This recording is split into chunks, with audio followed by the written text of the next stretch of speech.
Triangle Strategy has a lot of characters, 30 to be exact, and with most maps only allowing on average 10 units, you often have to make difficult decisions about who to bring. Now I should stress that almost all units are useful in Triangle Strategy, but depending on the map and your playstyle, some units may be better or worse than others.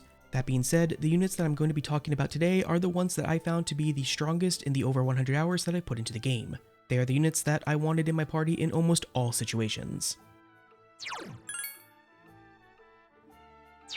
So to preface this, when I say strongest character, I'm not necessarily referring to who does the most damage.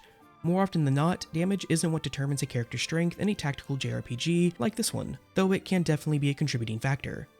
What I'm referring to when I say strongest characters are those that serve as the backbone of your team, the units you almost always want to bring with you into battle because of the overall strength that they provide to your team. Alright, so with that out of the way, let's talk about the strongest characters in Triangle Strategy, in no particular order. So to start things off, we have the Ice Mage Corentin.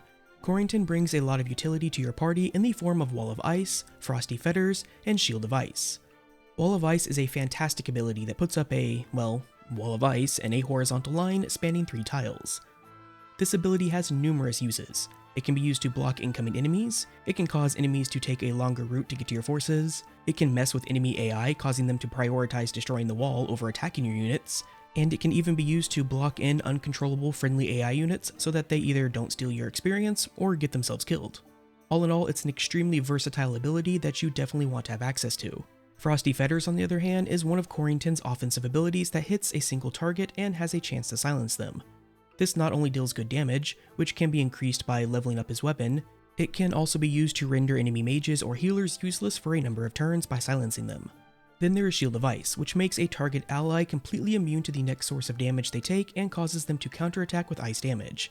This ability really shines on late game maps, on harder difficulties, and in New Game Plus, and can be a real lifesaver when used properly.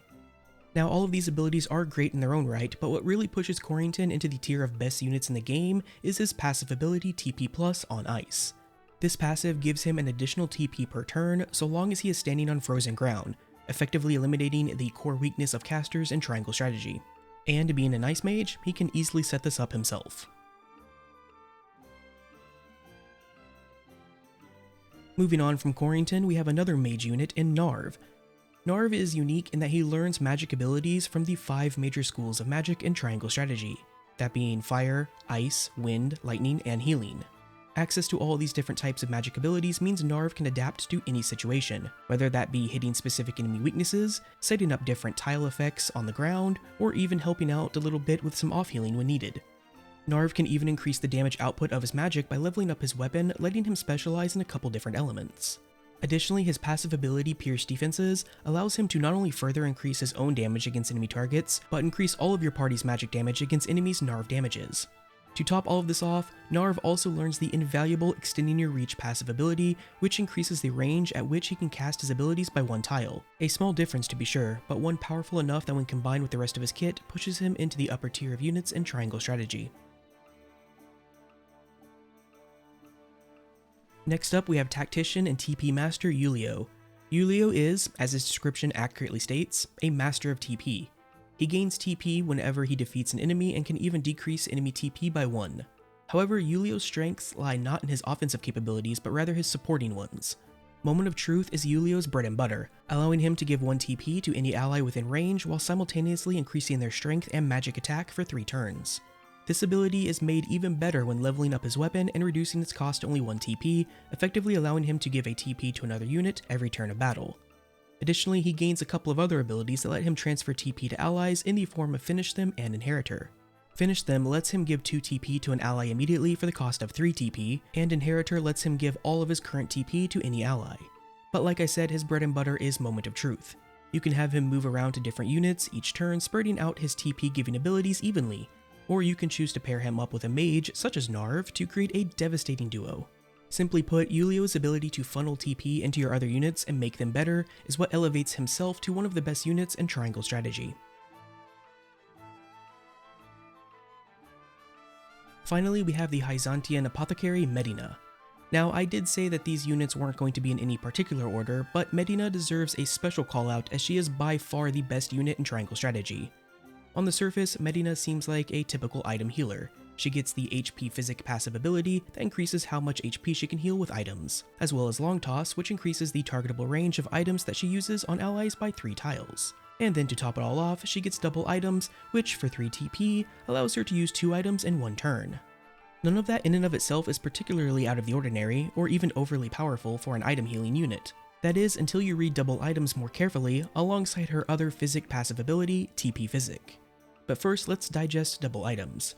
This ability lets Medina use 2 items in 1 turn. Any 2 items. That means you can have her use offensive items, buffing items, defensive items, and of course, healing items. You can have her set up terrain effects and heal, you can have her deal damage and heal, you can have her heal twice. The options are really numerous. However, what really pushes her over the edge is TP Physic. This ability states that whenever Medina heals an ally with a health recovery item, it also grants them 1 TP. This simple, unassuming passive essentially turns Medina from a normal item healing unit into a TP doping machine.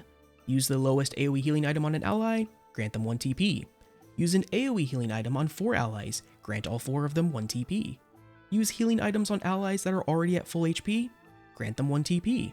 This passive even applies to herself, which can get quite nutty when you use double items in combination with 2 AoE healing items that include Medina herself in the heal's radius, effectively reducing double items TP cost to 1.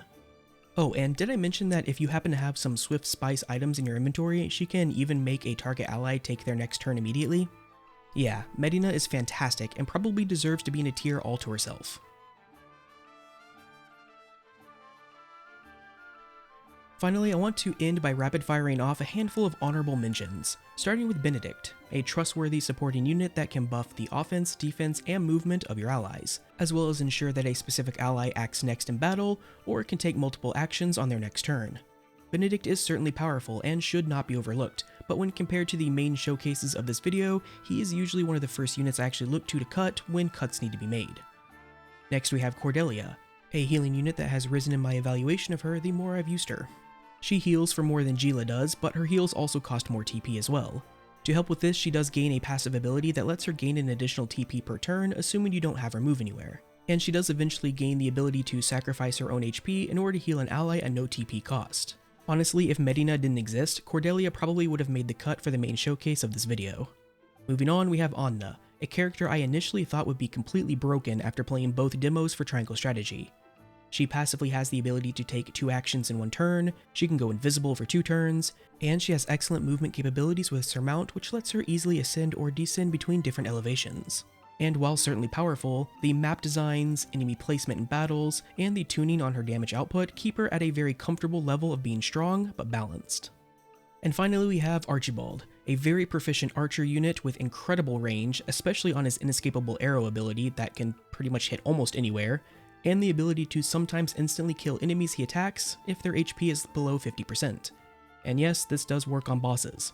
Honestly though, you could put Trish here instead of Archibald. She has much better movement than he does, and can also deal incredible damage just like him, but it's Archibald's range that gives him the nudge for me. And that will do it for the strongest units in Triangle Strategy. If you found this video helpful and informative, please be sure to leave a like and consider subscribing to the channel if you haven't already. Also, if you have any questions about this video, Triangle Strategy, or any other game that I cover, feel free to hit me up over on Twitch at twitch.tv/RoslinGaming, or my Discord server, both of which are linked in the video description below. Until next time, take care.